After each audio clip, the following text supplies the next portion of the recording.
Levons les yeux en haut, Jésus vient sur la vie. Ce doux espoir anime nos cœurs. Attends ce jour de fête, mon frère. Heureux le cœur où puise de mer. Travaillant, luttons dans la prière. Il vient bientôt, joyeux, nous acclamerons Jésus. Tenons-nous prêts, levons les yeux en haut, Jésus vient sur la lune. Les signes des temps sur terre, sur mer, nous disent que le grand jour approche. Promesse suprême de Dieu le Père, Jésus doit régner, le temps est proche. Il vient bientôt, joyeux, nous acclamerons Jésus. Tenons-nous prêts, levons les yeux en haut, Jésus vient sur la nuit. Les signes des temps sur terre, sur mer, nous disent que le grand jour approche. Promesse suprême de Dieu le Père, Jésus doit régner, le temps est proche. Il vient bientôt, joyeux, nous acclamerons Jésus. Tenons-nous prêts, levons les yeux en haut, Jésus vient sur la nuit. Ce doux espoir anime nos cœurs. Attends ce jour de fête, mon frère. Heureux le cœur où Christ se met. Travaillant, luttons dans la prière. Il vient bientôt, joyeux, nous acclamerons Jésus.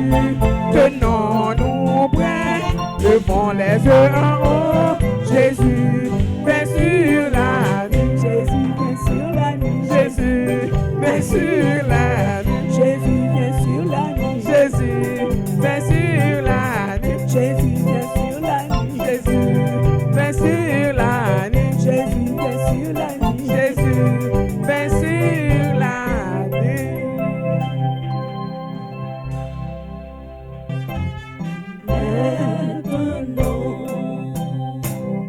Un nom béni et saint,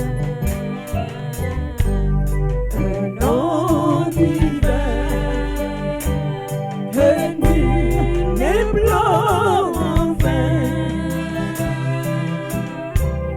De ce nom vient le salut des humains.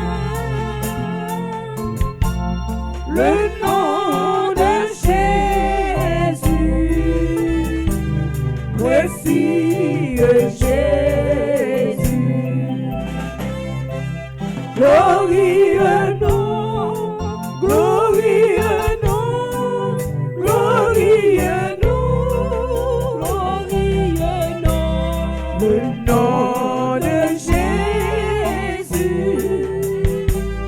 précieux Jésus. Il est un nom, le Saint qui fut donné,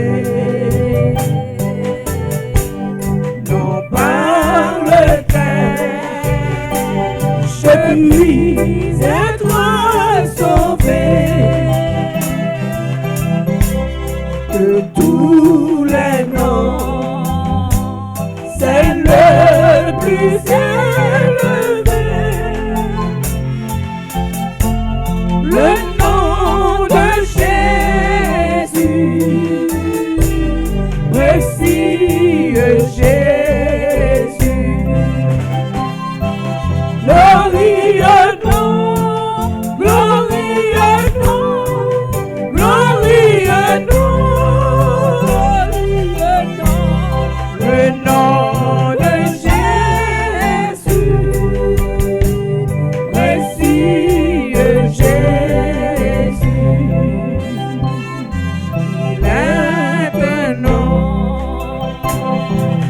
guérit, qui console. Si doux, si beau, qui pardonne, qui sauve. Et merveilleux, puissant par sa parole, le nom de Jésus, précieux Jésus, glorieux nom, glorieux nom, glorieux nom, glorieux nom, le nom de Jésus, précieux Jésus. Il est un nom qui signifie espoir, qui rend heureux, chassant le désespoir. En ce nom saint, je peux nous recevoir. Le nom de Jésus, précieux Jésus, glorieux nom, glorieux nom, glorieux nom, glorieux nom, le nom de Jésus, précieux Jésus. Il est un nom, le seul qui fut donné, le seul qui fut donné. Pas chercher ailleurs, pas chercher de l'autre côté. Non, par le cœur, il n'y a personne d'autre qui peut vous sauver. Il n'y a pas raison de chercher ailleurs. De tous les noms, c'est le plus élevé. C'est le plus élevé. Le nom de Jésus, précieux Jésus, glorieux nom, glorieux nom, glorieux nom, glorieux nom, le nom de Jésus, précieux Jésus. Il est un nom, le seul qui fut donné.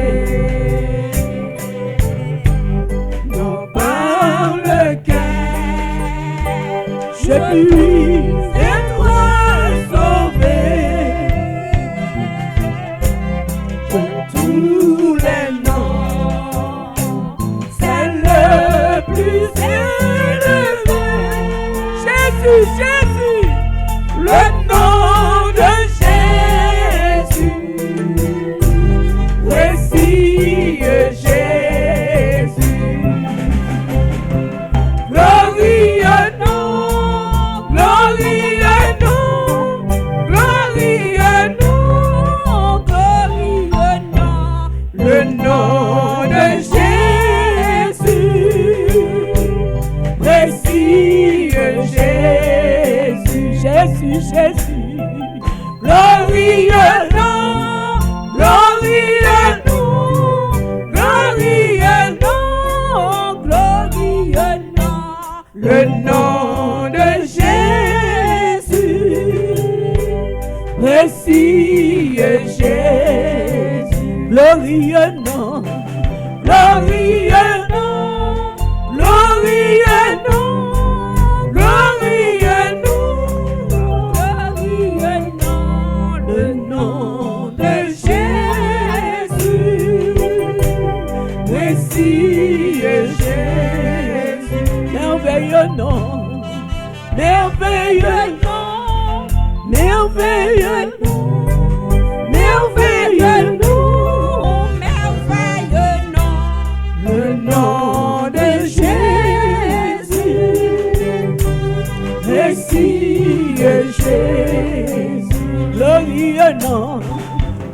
glorieux nom, glorieux nom, glorieux nom, glorieux nom, le nom de Jésus, précieux Jésus. Oh, quel beau jour, où devant sa face, tout est racheté apparaîtront. Levez-vous s'il vous plaît, une fois votre fond des frères. Célèbre ta gloire et ta grâce, et leur chant les cieux retentiront. Nombreux comme le sable des plages, nombreux comme le sable des plages. Oh, que ce sera beau lorsque nous irons là-haut. Aussi nombreux que le sable des plages. J'ai la voix, cette armée innombrable, c'est un reflet dans l'éclat des cieux, essayant de bonheur ineffable sur le ciel du séjour radieux. Nombreux, nombreux, nombreux comme le sable des plages, nombreux comme le sable des plages. Oh, que ce sera beau lorsque nous irons là-haut. Aussi nombreux que le sable des plages. Ils sont trop éclatants de lumière.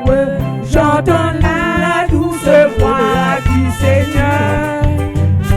Tenez-vous, bien-aimés de mon Père. La couronne est à chaque vainqueur. Nombreux, nombreux, nombreux comme le sable des plages. Nombreux comme le sable des plages. Oh, que ce sera beau lorsque nous irons là-haut. Aussi nombreux que le sable des plages. Qui au cette assaut, c'est un danger. Nos corps que déversent à flot. L'univers tremble au son des louanges. Plus de combats, de pleurs, de sanglots. Nombreux, nombreux, nombreux comme le sable des plages. Nombreux comme le sable des plages. Oh, que ce sera beau lorsque nous irons là-haut. Aussi nombreux que le sable des plages. Apocalypse chapitre 1er, verset 7. Apocalypse chapitre 2, verset 1 à 7. Et la lecture a été faite pour nous.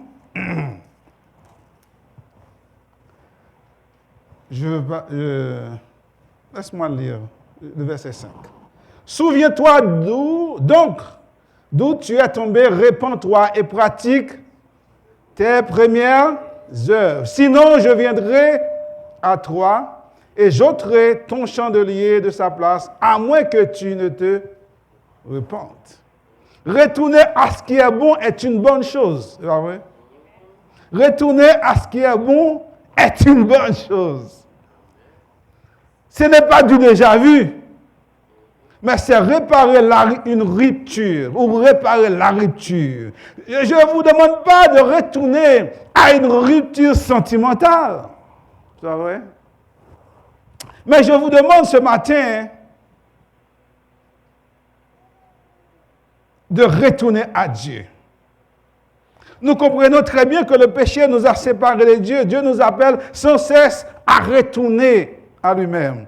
Il a initié la réconciliation en envoyant son Fils mort à la croix pour nous, afin de briser la rupture, de briser la séparation qui nous éloignait de lui.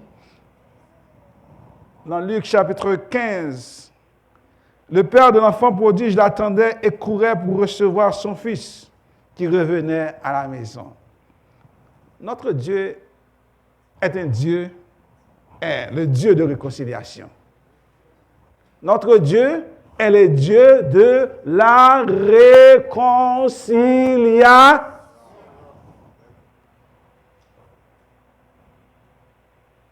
Jésus-Christ, dans un appel ultime, demande à l'église d'Éphèse de faire une volte-face. Parce que leur condition était à la monte. Parfois, votre condition est mauvaise, vous ne savez pas. Vous êtes, oh, je suis bon, vrai? Ah, je suis bon.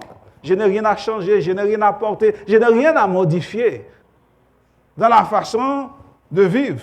Mais l'Éternel appelle l'église d'Éphèse de faire une volte-face. Une volte-face. Oh, la ville d'Éphèse était considérée comme la plus importante de la partie occidentale de l'Asie mineure. Laisse-moi, je vais vous donner un peu, juste arrière-plan. L'Éphèse était un centre politique, commercial et religieux. Sur le plan politique, on dit le proconsul ou le proconsul de l'Asie, ou le gouverneur, si on veut dire, conduisait toutes ses affaires à Éphèse. Éphèse avait le premier port des navires, de navires, le port. C'était le port commercial, le premier. Ce fut une location très stratégique pour les routes commerciales. Ce qui a permis à cette ville d'avoir une économie robuste et une population très diversifiée. La ville d'Éphèse était très fière de leur temple, considéré comme un des 7 merveilles du monde. Et ce temple dédié à Artémis, la déesse de la fécondité, comme sous le nom de Diane. Aussi, la dévotion à l'empereur était intense et plusieurs temples furent dédiés à son culte. L'église d'Éphèse a pris naissance sous la conduite de Paul selon Actes 19. Lors de son 3e voyage missionnaire, Paul fut resté 3 ans dans cette ville à fortifier cette nouvelle église dans la foi. Cet évangile a gagné en puissance dans cette ville et les gens venaient en foule, en sorte que l'orfèvre Démétrius sentait que son gagne-pain était menacé. Qu'est-ce qu'il a fait? Il a organisé une grande manifestation contre qui est? Contre Paul. Démétrius sentait que son organisation était en danger parce qu'il faisait des statues de Diane. Non seulement Diane était connue à Éphèse, mais aussi dans toute l'Asie. Tout le monde venait à Éphèse et achetait des statues de Diane. Ainsi qu'il a organisé une manifestation contre Paul, Actes chapitre 19, verset 23 à 4. Plus tard, Paul a laissé Éphèse. Il a envoyé Timothée comme pasteur de la dite église. Et Jean aussi, l'apôtre Jean, était aussi pasteur de cette église. Vous pouvez comprendre que cette église était bien fondée dans la foi. Ils avaient qui? Paul comme pasteur. Ils avaient qui? Jean comme pasteur. Ils avaient qui comme pasteur? Timothée comme pasteur. Ça veut dire que cette église était bien fondée dans l'enseignement de la parole. Ainsi, 35 ans après, les 7 églises sont les 7 chandeliers. Verset 1er expliqué. Les 7 églises sont les 7 chandeliers et les 7 étoiles sont des anges ou ceux qui sont en charge de ces églises. Et ces églises sont dans la main de Christ selon le verset 3 du chapitre 1er. Le message que Jean a envoyé aux 7 églises ne venait pas de lui-même, mais de Christ qui s'est présenté de cette façon à l'église, qui s'est présenté à Éphèse et aux autres églises de la façon suivante. Il dit, celui qui tient les clés des 7 étoiles dans la main et marche au milieu des 7 chandelles. Verset 1er, verset 1er. Verset 1er. Celui qui tient les 7 étoiles dans ça, celui qui marche au milieu des 7. En fait, Jésus a déjà examiné ces églises. Jésus connaît ces églises. Et ces églises étaient dans la main de qui? La main de Dieu. Christ n'avait pas besoin de quelqu'un pour lui dire comment cette église ou ces églises fonctionnaient. Il connaissait leurs œuvres. Il connaissait leurs travaux. Il connaissait leur dévotion aussi. Il dit, vous êtes dans ma... Christ est en train de rappeler aux 7 églises qu'il est au contrôle. Christ est au contrôle de son église. Vous voyez de nos jours que des hommes pensent que l'église, c'est leurs affaires. Ah oui? Mais Christ est au contrôle de son église. Quels que soient les hommes, qui gouvernent ou qui a une église, ils sont que des instruments dans la main de Dieu. Ce n'est pas leurs mais c'est l'église de Jésus-Christ. C'est Jésus-Christ qui est mort pour cette église et c'est Jésus-Christ qui viendra chercher son église. OK. Jésus a écrit à l'église d'Éphèse. Quand on vous envoie une lettre, Seigneur dit, je connais église. Éphèse, verset 2. Je connais tes œuvres, ton travail et ta persévérance. Oh. Ça, c'est une note, j'ai dit une note positive. Verset 2 à verset 3, c'est une note positive ou une belle recommandation ou des éloges pour cette église. Je connais ta conduite. Et il y a une version qui dit, je connais ta conduite et la peine que tu prends et ta persévérance. Christ a noté le travail de cette église. Qui œuvrait ou qui ouvrait à la communauté en faisant des œuvres qui vaillent. La conduite de cette église était exemplaire. Par exemple, les membres prenaient soin de ceux qui avaient des besoins. Ils prenaient soin des orphelins. Ils prenaient soin des malades. Ils prenaient soin des sans-abri, etc., etc. L'église faisait bien son travail.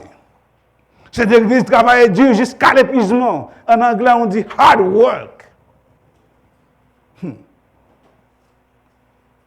La Bible nous dit, Dieu n'est pas injuste pour oublier le travail que nous faisons. Et Paul va dire dans 1 Corinthiens 15, 58, notre travail ne sera pas dans le ciel. Notre travail ne sera pas en vain dans le ciel. Car Dieu prend note de tout ce que nous faisons ce matin. Dieu prend note de tout ce que je fais. Dieu prend note de tout ce que vous faites ce matin. Votre travail ne sera pas en vain dans le ciel. Oh, vous pensez ce que vous faites que le Seigneur ne voit pas. Vous pensez que le Seigneur est aveugle comme moi. Le Seigneur voit et prend des notes. Cette église, non seulement il travaille dur, mais cette église aussi, il avait une autre chose concernant leur discernement doctrinal. J'avais dit qu'ils avaient qui comme pasteur? Paul, et qui est-ce? Et? Ok. Ça veut dire que ces gens, ils étaient, ou l'église, était dans la part? Ils connaissaient la part? Oh. Verset 6. Je saute un petit peu. Je saute. Je sais que tu n'aimes pas les méchants. Verset 6. Tu as pourtant ceci, c'est que tu hais les œuvres des Nicolaïtes. Les œuvres que je hais aussi. Il y a une version qui dit les méchants, ce qui est mauvais ou malfaisant, ou qui est moralement impur, qui n'est pas de normes appropriées, ce qui entrave ou rompt une relation avec une personne ou un principe approprié. C'est ça la méchanceté. Les Éphésiens ont détesté ces soi-disant apôtres, les Nicolaïtes. Je retourne au verset 2 encore.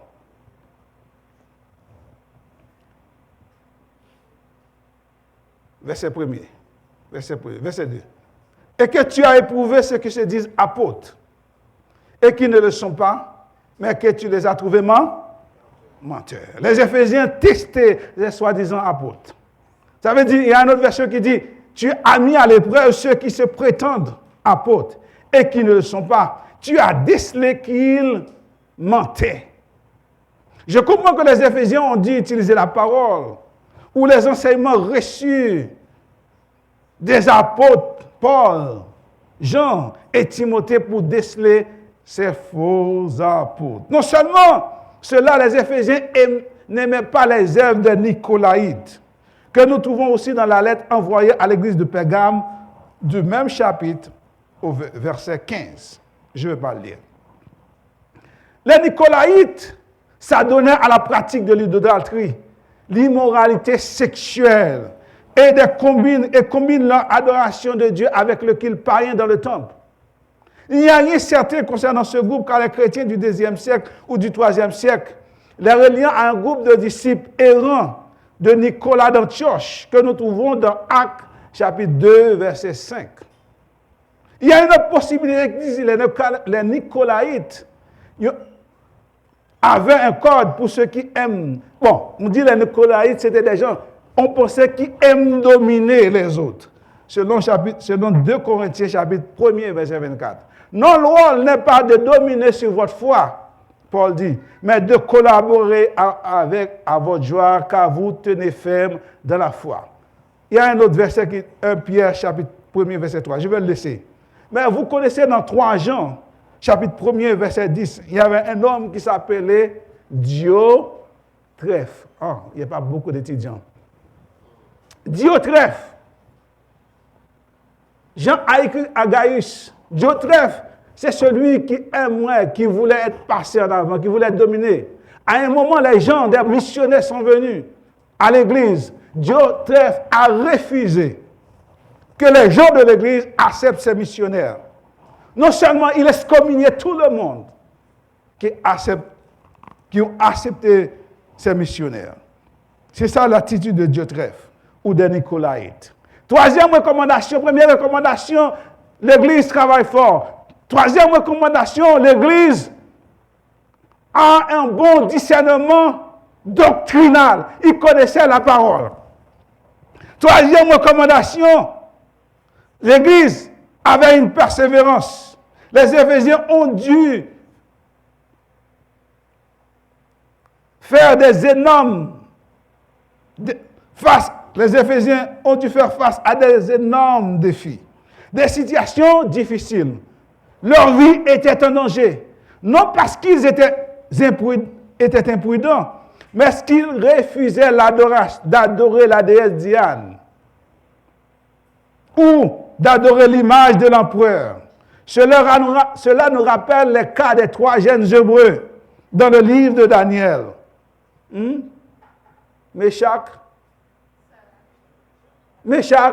Shadrach, Meshach. Ok. C'est toi. Quand ils ont refusé d'adorer la statue d'or, ils étaient jetés dans la. Ok. Parce qu'ils persévéraient dans l'enseignement. C'est ça. Ils persévéraient dans l'enseignement. Que tu as la persévérance, que tu as souffert à cause de moi. À cause du nom de Dieu.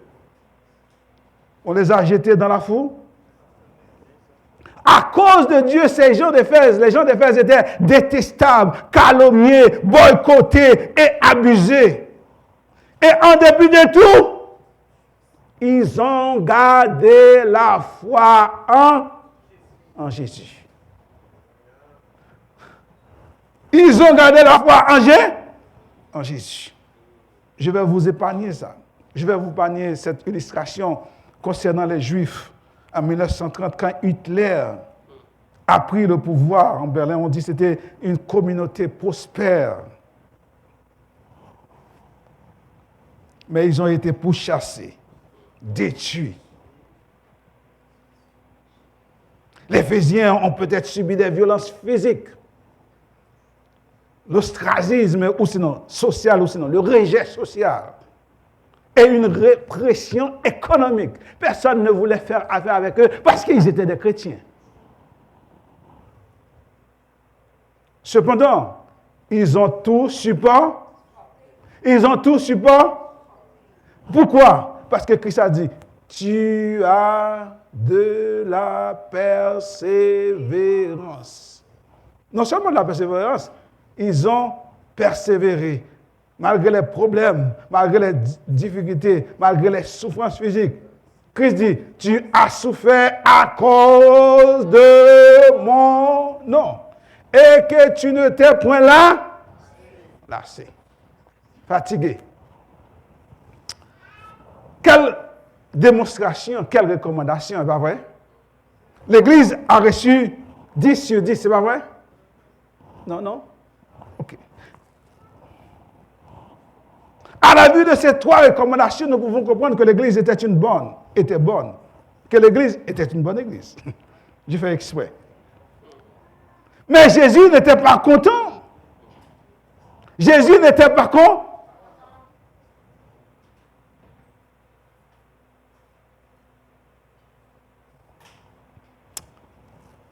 Jésus n'était pas content. Parfois, vous êtes content de votre condition, pas vrai? Mais Dieu n'est pas content. Ce qui est bon pour vous n'est pas bon pour Christ. Le point négatif de la lettre. Ce point négatif est accompagné d'une réprimande où les lecteurs de la dite Église ne s'attendaient pas. Imaginez-vous à la lecture de cette lettre, toute l'assemblée vivait dans un moment de grande joie, euphorie, je veux dire. Chaque personne regardait son voisin avec un grand sourire. Regarde votre voisin avec un grand sourire. Regardez. Vous êtes content. Imaginez que vous étiez à l'église d'Éphèse. C'est à vous que l'église a été envoyée. Ah, on est bien. Ah, on est une bonne église. Oh, merci Seigneur. Oh, merci Seigneur. Merci pour ces compliments. Tout le monde est content? Tout le monde est content. C'est une bonne note. Tout le monde est content. Mais, soudainement, ils entendaient cette conjonction. Mais, ce que j'ai contre toi,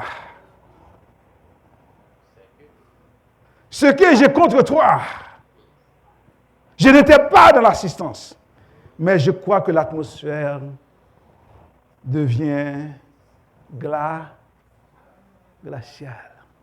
Tout le monde était froid, parce qu'ils ne s'attendaient pas à semer ce que j'ai contre eux après une telle recommandation.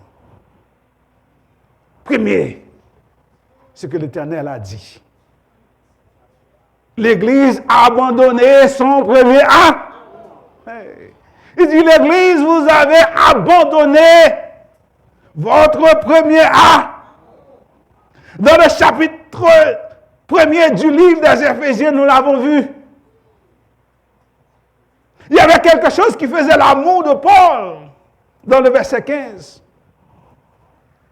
Pour toutes ces raisons, moi aussi, après avoir entendu parler de votre foi au Seigneur Jésus-Christ et de votre amour pour tous les membres du peuple saint, ça c'est Paul, le verset 15. L'Église avait une bonne réputation. Paul, 35 ans avant, il encourageait l'église. Il était fier de cette église. 35 ans après, Jésus dit, je ne comprends pas. Qu'est-ce qui s'est passé à l'église d'Éphèse? L'église d'Éphèse a perdu son premier. L'église d'Éphèse n'était plus une église qui aime ses frères. L'église d'Éphèse n'était plus une église qui aimait la parole de Dieu. L'église d'Éphèse n'était plus une église qui aimait Dieu. Dans les 10 commandements, vous n'aurez pas d'autre Dieu devant moi. Christ n'avait plus de priorité pour l'église d'Éphèse. Les affaires de Christ ne concernaient plus l'église d'Éphèse.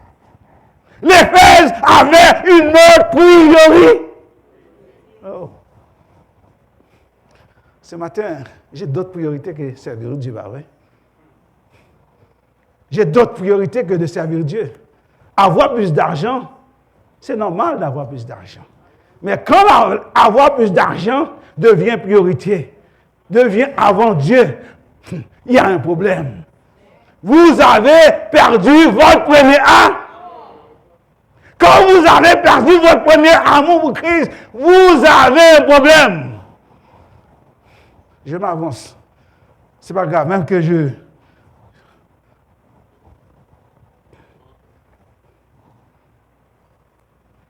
Vous avez un problème.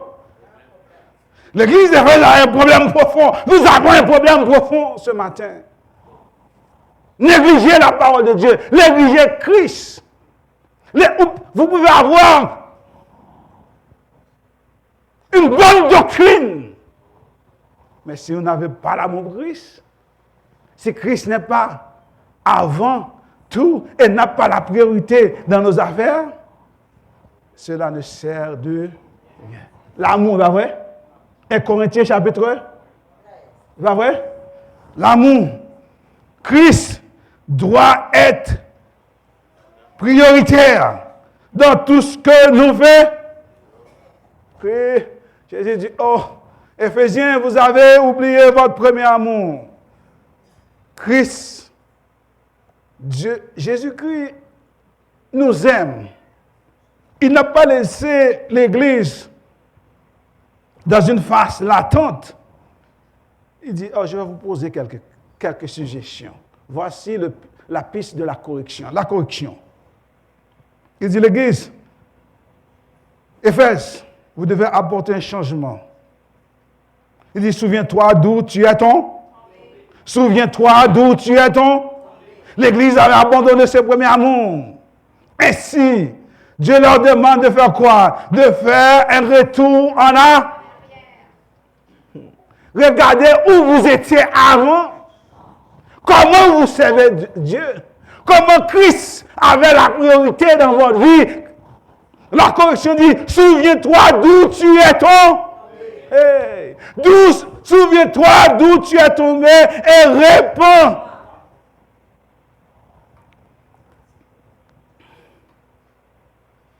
Souviens-toi. Souviens-toi, ton premier amour. L'amour de Christ doit passer avant l'amour du Père. L'amour pour Christ doit venir avant l'amour de la mère. L'amour de Christ doit venir amour pour ses enfants. C'est pas vrai? Oh, qu'est-ce qu'il dit? Il sait pas. L'amour de Christ doit venir avant le conjoint. Oh, qu'est-ce qu'il dit? Il ne sait pas ce qu'il dit ce matin. Matthieu chapitre 10, verset 37. C'est votre devoir. Matthieu 10, verset 30, 10, verset 37. L'amour pour Christ doit venir avant tout. En appelant les croyants d'Éphèse à la repentance, Christ leur demande de changer d'attitude ainsi que leur affection. Ils devaient continuer leur service, non seulement parce que c'est juste, mais parce qu'ils aimaient Christ. Vous avez oublié votre premier amour, répands. Premier amour, souviens-toi. Souviens. Et après, répands. Répands. L'église. Ah, répands-toi. Je ne comprends pas. Oh, oublier ton premier amour est un péché, pas vrai? Non? S'il y a la repentance, c'est un péché, pas vrai? S'il y a la repentance, c'est un péché? Ah, j'ai appris quelque chose là maintenant. Abandonner ton premier amour est un péché? Réponds-toi pour repentir, c'est parce que nous avons péché. Si nous avons péché, la repentance est obligatoire. La repentance est nécessaire. L'Église. Christ enseigne à Éphèse et encourage à Éphèse de se répandre. Réponds-toi. Réponds-toi. Un changement radical. Ce n'est pas une réformation superficielle, mais une réformation qui touche l'homme intérieur. Une repentance qui vient du cœur, non une repentance pour me faire croire.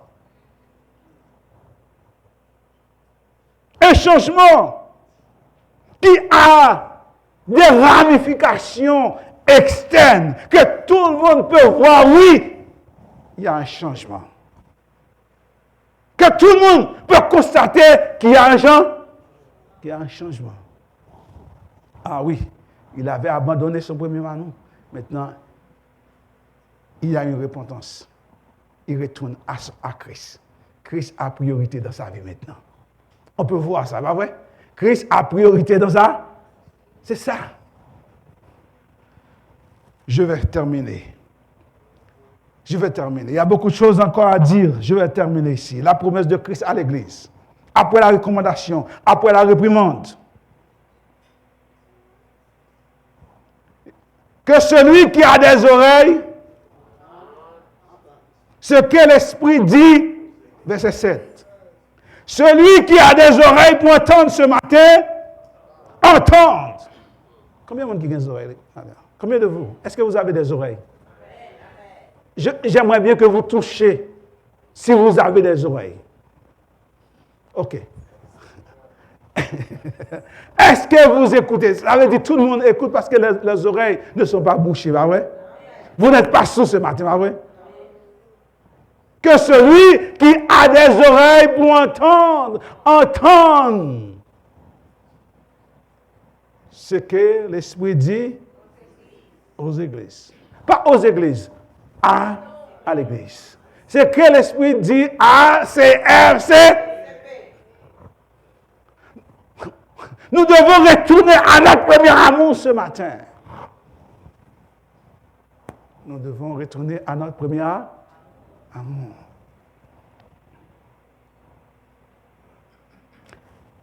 Il dit, celui qui vaincra.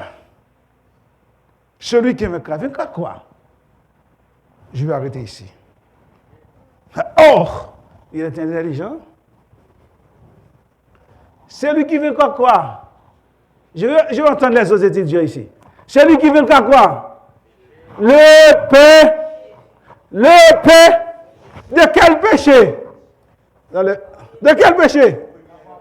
Oh, d'avoir abandonné son premier. Celui qui veut croire. Celui qui retourne à Christ, qui se repent de ce péché. Qu'est-ce qu'il dit? Je donnerai à manger l'arbre de vie qui est dans le... Quand Adam et Ève ont péché, qu'est-ce que Dieu a fait? Genèse chapitre 3, verset 22 à 24. Qu'est-ce que Dieu a fait? Dieu les a chassés. Pourquoi?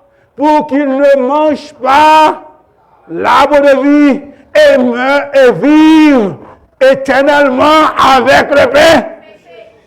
Aïe. Il y avait une séparation. Maintenant, pour avoir part à l'arbre de vie, Nous devons retourner à notre premier. Sinon, nous ne mangerons jamais l'arbre de vie que Christ a réservé pour nous ce matin. Retournons à notre premier amour. Mettez-vous debout. Mettez-vous debout. Retournons à notre premier amour. Conjuguons notre premier amour ce matin. Aimez Christ, aimez vos frères. Oh, donne la priorité à Christ dans tout ce que nous faisons ce matin.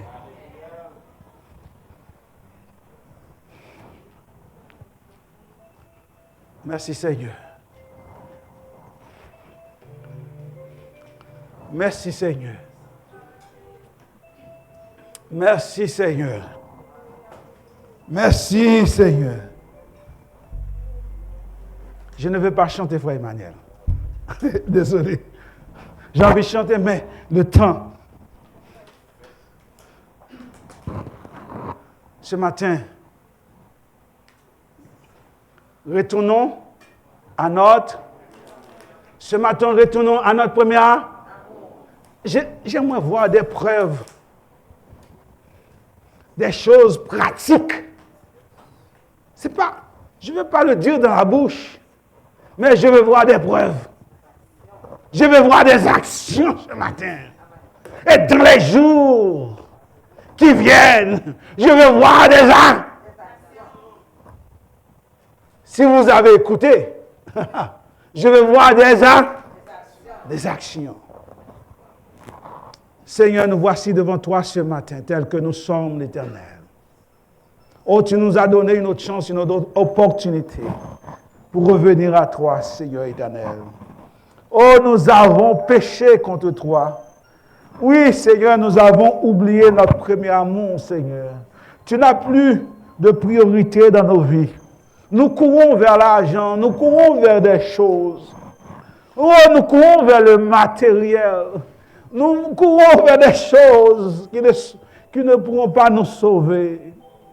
Et ce matin, tu nous aimes et tu nous appelles à retourner à toi, Seigneur.